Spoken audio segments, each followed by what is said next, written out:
Message பண்ணுவோம்.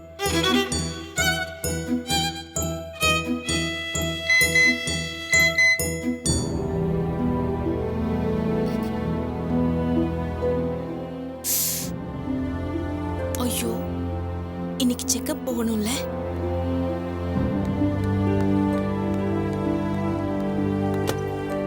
அப்பா சொல்டா. நான் போய் லாவணியை கூட்டு வந்துடும்பா. அதெல்லாம் ஒன்றும் வேணாம், நீ கொஞ்சம் அமைதியா இரு. இல்லைப்பா, இன்னைக்கு அவளை டாக்டர் கிட்ட செக்கப் கூட்டிட்டு போகணும். இது லாவண்யாவுக்கு தெரியுமா? எஸ்எம்எஸ் அனுப்பிட்டப்பா. அவள் படிச்சவ தானே, அவளே போயிட்டு வரட்டும். இல்லைப்பா. டேய் சொன்னா கேளு. ஃபர்ஸ்ட் ஆஃப் ஆல் லாவண்யாவுக்கு பண்ணது தப்புன்னு புரியணும். செகண்ட் திங், இந்த மாதிரி கோச்சிட்டு போனா இனிமேல் நம்மளை கண்டுக்காம விட்டுருவாங்கன்னு பயம் வரணும். வீட்டுக்கு கூட்டு வந்து அட்வைஸ் பண்ணலாம்ப்பா. டேய் கொஞ்ச நாள் அங்கேயே இருக்குண்டா, அப்பதானே அவங்களுக்கு கொஞ்சம் பயம் வரும். லாஸ்ட் டைம் பண்ணது தப்புன்னு அந்த அம்மா தானே அட்ஜஸ்ட் பண்ணி விட்டு போனாங்க. இந்த தடவை அந்த மாதிரி ஏன் பண்ணல? எனக்கு இன்னும் அவங்களே என்கரேஜ் பண்ணி அவளை அங்கேயே வச்சிருக்காங்கன்னு தோணுது. எனக்கும் அதப்பா பயமா இருக்கு. நம்ம அம்மா இருக்கிற கோவத்துல நானே அங்கேயே வச்சுக்க. டேய், அதான் அப்பா சொல்றாங்கல்ல, அவளே மனசு மாதிரி வரும்போது வரட்டும்.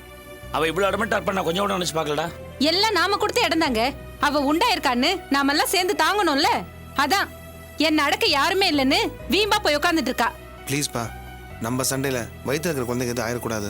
அது மட்டும் இல்ல, டாக்டர் ஹீமோகுளோபின் லெவல் ரொம்ப லோவா இருக்குன்னு சொல்லிருக்காரு. டிலே பண்ணாம கரெக்டா செக்அப் கூட்டுறோம்னு சொல்லிருக்காரு. சரிடா, உனக்கு இருக்கிற டென்ஷன் அவளுக்கு இருக்கணும்ல. நான் டாக்டர் ஏற்கனவே ஃபோன் பண்ணி கேட்டேன். ஒன்றும் ப்ராப்ளம் இல்லை, 2-3 days கழிச்சு செக்அப் வாங்கன்னு சொல்லிருக்காங்க.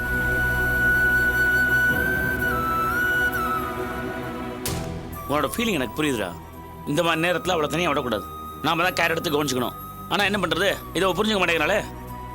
சப்போஸ் நீ போய் அவளை செக்அப் வான்னு கூட்டன்னு வச்சுக்கோ, நம்ம படிஞ்சு போயிட்டு ஆரம்பிச்சு ரொம்ப மோசமாக பிஹேவ் பண்ண ஆரம்பிப்பா. ஏன் இந்த ப்ரெக்னன்சியை காரணமாக வச்சு அது மூலமாக எல்லாத்தையும் சாதிக்கலாம் அப்படிங்கிற முடிவுக்கே வந்துடுவா.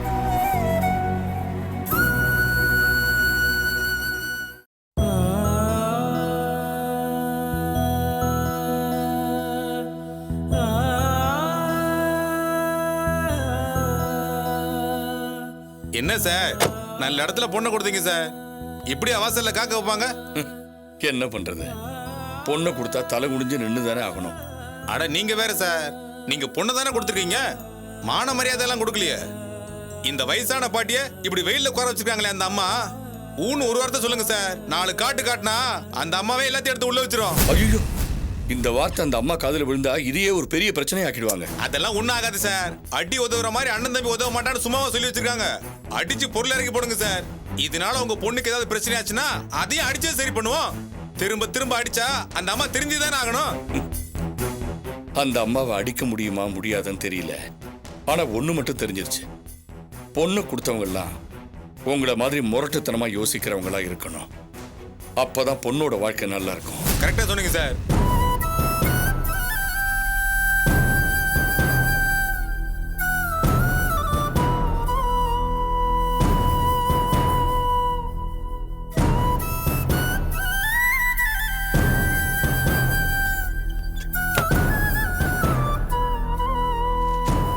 அம்மா, சொல்ல மறந்துட்டேன். இன்னைக்கு டாக்டர் கிட்ட செக்கப் இருக்கு. அதை சொல்றதுக்காக தான் அவர் கால் பண்ணிருக்காரு. சரிம்மா, செக்கப் தானே, நாம போயிட்டு வந்துடலாம். இல்லம்மா, ரிப்போர்ட்ஸ் எல்லாம் அங்க வீட்லயே வச்சுட்டு வந்துட்டேன். அவர் கால் பண்ணப்பவே ஒழுங்கா அட்டென்ட் பண்ணியிருந்தா அவரையே எடுத்துட்டு வர சொல்லிருக்கலாம்.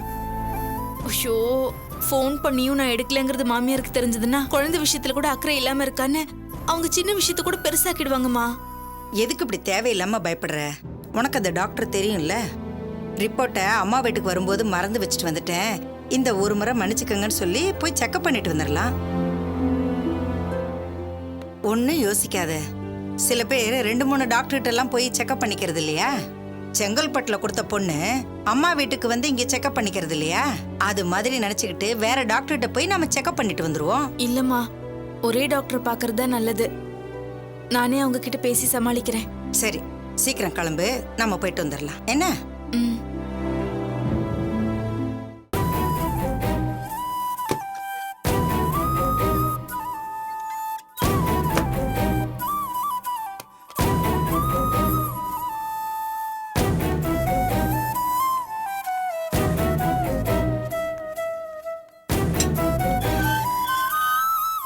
லாவண்யா, அந்த முனைக்கு போனா ஆட்டோ கிடைக்கும். வா. ஏய், எங்களை காக்க வச்சுட்டு நீ பாட்டுக்கு வீட்டை பூட்டிட்டு போனா என்ன அதான் அர்த்தம்? அம்மா வேண்டான்னு சொல்லிட்டாங்கல்ல, அப்புறம் எதுக்கு வெயிட் பண்றீங்க? ஏமா, நீயாவது உங்க அம்மாவுக்கு எடுத்து சொல்லக்கூடாதா? உங்க அண்ணனுக்காக துளசிய பொண்ணு கட்டு நீ வீட்டுக்கு வந்தே இல்ல, இப்ப நீயே இப்படி. உங்க பேத்தி நல்லா இருக்கணுங்கிறதுக்காக தான் நான் அப்படி பண்ணேன். ஆனா அந்த நன்றி கொஞ்சம் கூட இல்லாம என் கல்யாண விஷயத்திலேயே பிரச்சனை பண்ணிட்டா. அதனால இன்னைக்கு வரைக்கும் எனக்கும் என் மாமியாருக்கும் பிரச்சனை. சரி, ஆசைப்பட்ட பொண்ணை கல்யாணம் பண்ணிக்கிட்டா எங்க அண்ணன் நல்லா இருப்பாருன்னு நினைச்சேன். அந்த நம்பிக்கையில தான் நானும் உங்க பேத்திய பொண்ணு கேட்டு வந்தேன். ஆனா இன்னைக்கு எங்க அண்ணன் எப்படி இருக்காரு? ஏன்டா இவ்வளவு கல்யாணம் பண்ணிக்கிட்டோன்னு நினைக்கிற அளவுக்கு கஷ்டத்துல எல்லாம் இருக்காரு. ஏமா படிச்ச பொண்ணு நீயே இப்படி பேசுனா எப்படி? குடும்பம்னா கஷ்டம் நஷ்டம் வரத்தான் செய்யும். எல்லாத்துக்கும் காரணம் என் பேத்தி தானே, அவளை குத்தம் சொல்லலாமா? அப்படி பார்த்தா உங்க அண்ணனோட சேர்ந்து என் பேத்தின் தான் கஷ்டப்பட்டுக்கிட்டு இருக்கா. அதுக்காக உங்க அண்ணனை கட்டிக்கிட்டதுனாலதான் என் பேத்தி கஷ்டப்படுறான்னு சொல்ல முடியுமா? என்ன பேசுற நீ? என் பிள்ளைய கல்யாணம் பண்ணிக்கிட்டதுனால உன் பேத்தி கஷ்டப்படுறான்னு சொல்றியா? நான் அப்படி சொல்லல. சொல்றதையும் சொல்லிட்டு சும்மா மழுப்பாவ பாக்குற? அவன் வரட்டும், நீ பேசுனது நியாயமான்னு அவங்கிட்டே கேக்குறேன். நல்ல காரியத்துக்கு போகும்போது இதுங்க கிட்ட எதுக்கு பேச்சு? நீ வா போலாம். என்ன மாணிக்கம், நான் சும்மா ஒரு பேச்சுக்கு தான் பேசினேன். இவ தமிழை பத்தி நான் தப்பா பேசுனேன்னு சொல்லிட்டு போறா. விடுமா, இவ சொன்ன மாப்பிள்ள அப்படியே நம்பிட்டு போறாரா? மாப்பிள்ளைக்கு தெரியும் நம்ம யாரு அவங்க அம்மா யாருன்னு. மாப்பிள்ளையே வந்து அவங்க அம்மாவை 4 கேள்வி கேட்கட்டும். அதனாலதான் எதுவுமே பேசாம நான் சும்மா இருந்தேன். என்னடா எப்படி போயிட்டு இருக்கு? ஒன்றும் பிரச்சனை இல்லையா? அதெல்லாம் சரி. நமச்சிவாயா சார். சீமா டீலர்ஸ்ல இருந்து வந்தாங்களா? வந்தாங்க சார். டேமேஜ் பாக்ஸ்லாம் ரிட்டர்ன் பண்ணிட்டேன். அதெல்லாம் நம்ம தான் மிஸ் ஹேண்டில் பண்ணணும்னு சொல்லி தட்டி கடிக்க பார்த்தாங்க. நான் ஒரு விதமா பேசி, சார் உங்ககிட்ட ஒரு முக்கியமான விஷயம் சொல்லணும். என்னாச்சு? கொஞ்சம் அப்படி வாங்க சார், சொல்றேன்.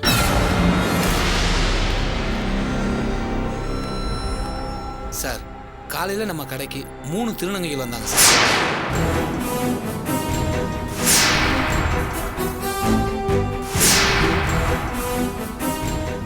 ₹50 கொடுத்து அமிச்சார் சார். இதுதான் சார் நடக்கும். பாத்தீங்களா, வந்த அன்னைக்கு ஆரம்பிச்சுட்டார் வள்ளல். ஏன்டா எவ்வளவு தூரம் சொல்லிட்டு போனேன்? நீ எல்லாம் திருந்தவே மாட்டியா? டேய் சும்மா கத்தாத, என்னாச்சுன்னு சொல்லிட்டு பேசு. ஏன்டா பிச்சை கேட்டு வந்தவங்களுக்கு தூக்கி 50 ரூபாய் கொடுத்தியா? அதை சம்பாதிக்க எவ்வளவு கஷ்டப்படணும் தெரியுமா? வந்து ஒரு நாள் கூட ஆகல. இப்பவே எப்படின்னா இனிமே போதும், நிறுத்துறியா?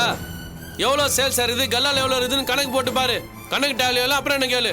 இல்லாதவங்களுக்கு கொடுக்குறதும் கொடுக்காம போறது ஏன் இஷ்டம்? என் கை காசு கொடுத்தா உனக்கு வந்துச்சு. டேய், உன் மேல சந்தேகப்பட்டு அது என் காசு உன் காசுன்னு பிரிச்சு பார்த்தோம். நான் கேட்கல.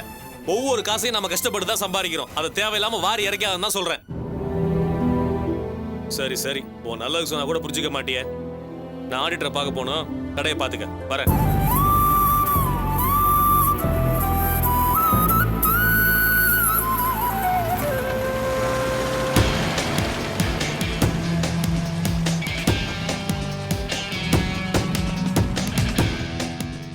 சார் ஒரு 3000 ரூபாய் கொடுங்க, கவுன்சிலர் ஆள் அனுப்பியிருக்காரு. எதுக்கு சார்? இது வழக்கமா தரதான் சார். கவுன்சிலர் அம்மனுக்கு விழா எடுத்து கூழ் ஊத்த போறாராம். கரகா நையாண்டி ஆர்கஸ்டான அது இதுன்னு பட்டை கல போறாங்க. வழக்கமா 2000 ரூபாய் கேட்பாங்க, இப்ப 3000. விலைவாசி ஏறி போச்சுல சார். யார் கூழ் ஊத்துறா சொன்னீங்க? கமிஷனரா? கமிஷனர் இல்ல சார், கவுன்சிலர்.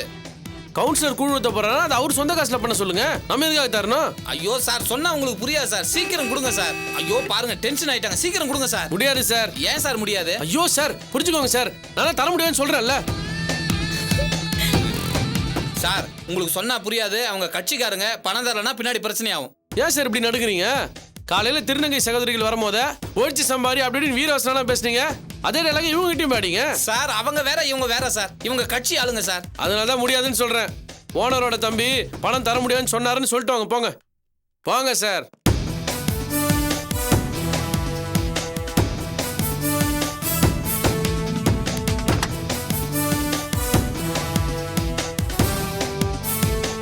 சார் வாங்க, உங்களே வந்து சொல்ல சொல்றாங்க. அப்படியா? போங்க வரேன். வாங்க சீக்கிரம். இது வர அவர்கிட்ட பேசுங்க. என்ன சாமிக்கு விழா எடுக்கணும்னு சொல்லி டொனேஷன் கேட்டா தரமாட்டேன்னு சொல்லியாம? என்ன சார், தர எங்களுக்கு விருப்பம் இல்ல. உனக்கு விருப்பம் இருக்கா இல்லையாங்கிறது முக்கியம் இல்ல. சின்ன கடையில இருந்து பெரிய கடை வரைக்கும் எல்லா கடையிலயும் வசூல் பண்ணிட்டு இருக்கோம். அதை காட்டுப்பா. 1000 ஆரம்பிச்சு 10,000 வரைக்கும் எழுதியிருக்காங்க. ஐயோ சார், என்ன சார் இதுல கலெக்டா இருக்க அமௌண்ட் பார்த்தா 10 வருஷத்துக்கு கூழ் ஊத்தலாம் போல இருக்குது. அப்புறம் இன்னும் கலெக்ட் பண்ணுகிறீங்க? ஹலோ, இது உனக்கு தேவையில்லாத விஷயம். கவுன்சிலர் என்ன ஒரு கடை பாக்கி விடாம வசூல் பண்ண சொல்லியிருக்காரு. ஆனா தர்றதும் தராதும் எங்க விருப்பம் தானே. இதோ பாருங்க சார், உங்க கவுன்சிலர் கூழ் ஊத்துனா அந்த சாமி அவர் தானே காப்பாத்த போகுது. அந்த சாமிக்காக அவர் தானே செலவு பண்ணி ஆகணும். எங்க கிட்ட வசூல் பண்ண என்ன அர்த்தம்? உங்ககிட்ட கெஞ்சி கேட்கல, கடைக்கு இவ்வளவுன்னு கவுன்சிலர் ஃபிக்ஸ் பண்ணிருக்காரு. அதை நீ தந்துதான் ஆகணும். தரலனா பிரச்சனை வரும். ஆ. ஹலோ, என்ன சார் அநியாயமா இருக்குது? நீங்களா டொனேஷன் கேட்க வந்தீங்களா இல்ல கொள்ளடிக்க வந்தீங்களா? என்ன பேசுற? யாருக்கிட்ட பேசுறேன்னு தெரியுதா? நீங்களா ஆவி ரூபத்துல வந்துருக்கீங்க. அதான் பார்த்தாலே தெரியுது. தாடா நம்ம கிட்ட நக்கல நக்கல் இல்ல விக்கலும் இல்ல. பிசினஸ் சைட்ல இருந்து கலாட்டா பண்ணாதீங்க. டிஸ்டர்ப் பண்ணாம கிளம்புங்க. நாங்க கலெக்ஷனுக்கு தான் வந்திருக்கோம். காசை விட்டு போய்கிட்டே இருக்கோம். இல்லன்னா இந்த ஏரியால கடையே இருக்காது. ஹலோ, உங்களால என்ன பண்ண முடியும்? அதெல்லாம் ஒண்ணும் தர முடியாது. ஐயோ சார் 3000 தானே கேக்குறாங்க, கொடுங்க சார். எதுக்கு நீங்க சார் கொஞ்ச நேரம் சும்மா இருக்கிறீங்களா? இந்த பாருங்க, சும்மார் புக்கை பிரிண்ட் சேர்த்துட்டு வந்துட்டு கூழ் ஊத்துறோம், கோயில் கட்டுறோம், கும்பாபிஷேகம் பண்றோம் வசூல் பண்ணீங்கன்னா எங்களால தர முடியாது, தெரிஞ்சுக்கோங்க. அதான் ஏன் முடியாதுன்னு கேக்குறேன். உழைக்கிற காசு தான் சார் உடம்புல விட்டோம். இப்படி வசூல் பண்ணாதீங்க. மக்கள் உங்களை நம்பி தானே ஓட்டு போட்டிருக்காங்க. அவங்களுக்கும் ஏதாவது சேவை செய்யுங்க. அதை விட்டுட்டு இப்படி தா ரோடெல்லாம் பாருங்க எப்படி குப்பையும் குளமா இருக்குது. உங்க கவுன்சிலர்கிட்ட சொல்லி இதை கிளீன் பண்றதுக்கு ஏற்பாடு பண்ண சொல்லுங்க முதல்ல. என்ன எங்க அண்ணனை தெருப்பு இருக்க சொல்றியா? ஹலோ, இது ஏன் கேவலமா நினைக்கிறீங்க? இதுவும் சமூக சேவை தான். கூழ் ஊத்துறதை விட இதுல புண்ணியம் அதிகம். சார் சொன்னா கேளுங்க சார். வேணாம் சார். நீங்க சும்மா இருங்க சார். இவங்க பண்ற அராஜ்யத்தை தட்டி கேட்க யாருமே இல்ல. கட்சிக்காரனும் ஒரு பயம். இவங்க வந்து காசு கேட்டா உடனே கொடுத்துடணும். இல்லைன்னா ஆட்டத்தை வந்து கலாட்டா பண்ணுவாங்கல்ல. ஹலோ சார், எங்களுக்கு சட்டம் தெரியும். இப்போ நான் காசு கொடுக்கல என்ன பண்ணுவீங்க? கல் அடிப்பீங்களா? கடை அடிச்சு நொறுக்கிடுவீங்களா? எங்க அடிச்சு நொறுக்குங்க பார்ப்போம். நான் கடையை இன்சூர் பண்ணிருக்கிறோம். அந்த காசு எப்படி வாங்கணும்னு எங்களுக்கு தெரியும். ஆனா அதுக்கப்புறம் ஒரு நிமிஷம் கூட நீங்க யாரும் வெளியே இருக்க மாட்டீங்க. எல்லாரும் உள்ள போக வேண்டியது தான். கடையை சின்னதா டச் பண்ணா கூட போதும். அதை போட்டோ எடுத்து காட்ட வேண்டிய இடத்துல காட்டி உங்க எல்லாரையும் உள்ள தள்ளுருவேன். எப்படி வசதி பாக்குறீங்களா? ரொம்ப பேசுறானே. தம்பி யாரு? சாரு ஓனரோட தம்பினே. ஓஹோ, அதான் பயம் இல்லாம போச்சு. கல்லடிப்பியா கண்ணாடி உடைப்பியா நான் கேக்குறேன். நேரம் வரட்டும். கவுன்சிலர் அண்ணன்கிட்ட சொல்லி அதுக்கு ஒரு ஏற்பாடு பண்றேன். பண்ணுங்க பண்ணுங்க. உங்க எல்லாருக்கும் நானும் ஒரு ஏற்பாடு பண்றேன். கிளம்பு காத்து வரட்டும். வாடா போவோம். வாங்க பாத்துக்கலாம்.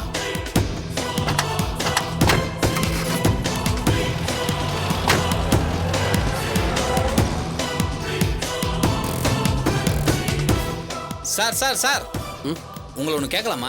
கேளுங்க சார். நீங்க எப்பவுமே இப்படிதானா இல்ல எப்பயாவது இப்படியா? இல்ல எது கேக்குறேன்னா, காலையில அதுங்க வந்தது, அதான் சார் உங்க சகோதரிங்க, அவங்களுக்கு 50 ரூபா எடுத்து கொடுத்தீங்க. இவங்க சாமி காரியத்துக்கு தானே கேக்குறாங்க, கொடுக்கலாம்ல சார்? சார், இல்லாதவங்களுக்கு கொடுத்தா அதுக்கு பேர் தர்மம், இருக்கிறவங்களுக்கு கொடுத்தா அதுக்கு பேர் பிச்சை. நான் பிச்சை போடுறது இல்ல. புரியலையே. என்ன சார் நீங்க எல்லாம் தெரிஞ்சவரும் நினைச்சிட்டு இருந்தா இப்படி புரியலன்னு ஒரே வார்த்தையில சொல்லி அசிங்கப்படுத்திட்டீங்களே. சார், இந்த கட்சிக்காரங்களாம் வந்தப்போ மதன் பாப் கணக்கா சிரிச்சு சிரிச்சு பேசிட்டு இருந்தீங்க. ஆனா பாவம் இந்த சின்ன பொண்ணுங்க ஒரு காமெடிக்காக சிரிச்சா கூட வாய்க்கு சொல்லி மிரட்டுறீங்க. என்ன சார் இது? முதல்ல நம்ம கீழே இருக்கவங்களும் நம்ம மதிக்க கத்துக்கணும். அதுக்கப்புறமா நமக்கு சமமா இருக்கணும் மதிக்கணும். அதுக்கப்புறமா மேல இருக்கவங்களும் மதிக்கணும். இப்போ சாமி ஒரு எக்ஸாம்பிள் எடுத்துக்கோங்களேன். சாமி இப்போ எங்க இருக்கு? மேல தானே இருக்கு. சோ மேல இருக்கிற சாமி கீழே இருக்க நம்மளுக்கு உதவி பண்ணி காப்பாத்துது. அதே மாதிரிதான் நாம நம்ம கீழே இருக்கவங்களுக்கு உதவி பண்ணணும். அதுக்கப்புறமா தான் மேல இருக்கவங்களை பத்தி யோசிக்கணும். என்ன புரியலையா? சரி, உங்களுக்கு புரியுற மாதிரி இன்னும் ரொம்ப சிம்பிளான எக்ஸாம்பிளா சொல்லட்டுமா? போதும் சார், நீங்க சொன்னதே போதும், நல்லா புரிஞ்சிருச்சு.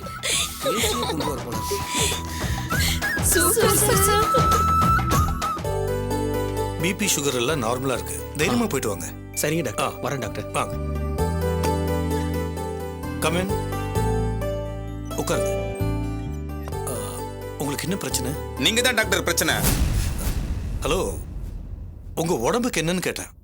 3 மாசமா முழுகாம இருக்கா. அதுக்கு நீங்க தான் காரணம்னு சொல்றேன். என்னாச்சு உங்களுக்கு? நான் ஒண்ணு கேட்டேன், நீங்க என்னமோ சொல்றீங்க. யார் நீங்க?